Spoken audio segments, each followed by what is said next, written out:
Je sais pas si vous avez vu passer ça. Ça vaut son petit pesant de cacahuètes, alors je vais moi aussi me faire écho à cette perception fort bien signifiante. Alors, les agriculteurs, eux, vous savez, pendant qu'ils sont pas en train de se faire déprédater, se faire assassiner leurs troupeaux sous leur nez pour des prétextes fallacieux européens destinés à saturer les capacités de gendarmerie et la perception cognitive de tout le monde, pratiquer une programmation qui ensuite se trouve forcément engorger les systèmes judiciaires pour continuer les faits plus graves de déstabilisation géostratégique, continuer de pulluler, de s'exponentialiser. Les lanceurs d'eau, eux, sont restés bien sagement aux casernes de gendarmerie. Bah oui, il faudrait absolument pas risquer le fait que les quelques pompiers qui resteraient continuer de manifester avec les gilets jaunes, essayer d'obtenir la reconnaissance des moyens nécessaires à l'assurance de leur fonction de protection de la société civile,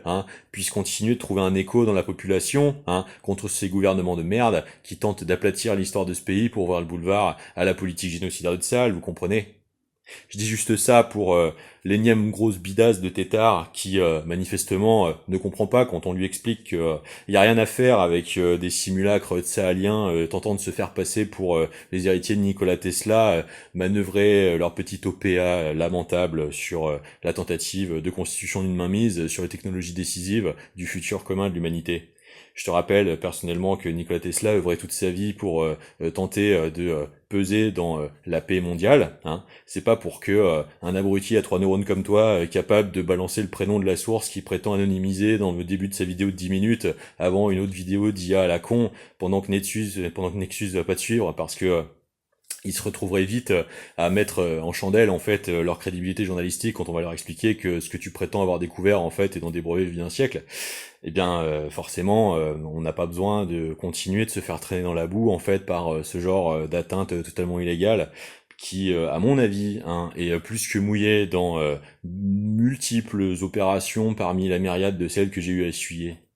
Donc voilà, ça me tenait à cœur de remettre un petit peu les choses au clair, parce que l'ensemble de cette situation pue l'ingérence extérieure, et c'est pas pour faire un écho à cette énième tentative d'énième loi de merde, c'est parce que il y a beaucoup trop de départs de feu déjà statistiquement par rapport à une situation saisonnière, c'est plus que suspect. Et en plus de cela, il y a de multiples exemples les années précédentes de déclenchement de foyers par des sectes sionistes partout dans le monde. Enfin,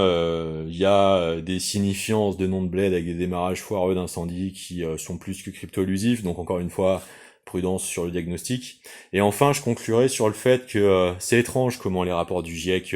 visiblement, ne tiennent absolument pas compte des 15 ans de militantisme de multiples associations et d'expertise en laboratoire indépendante corroborées sur les explosions des taux de matières métalliques comme le strontium, le barium, l'aluminium aux alentours des bases aéronavales pratiquant l'ensemencement géo-ingénierial, les fameux chemtrails, qui participent directement dans leur retombée à l'acidification de la flore.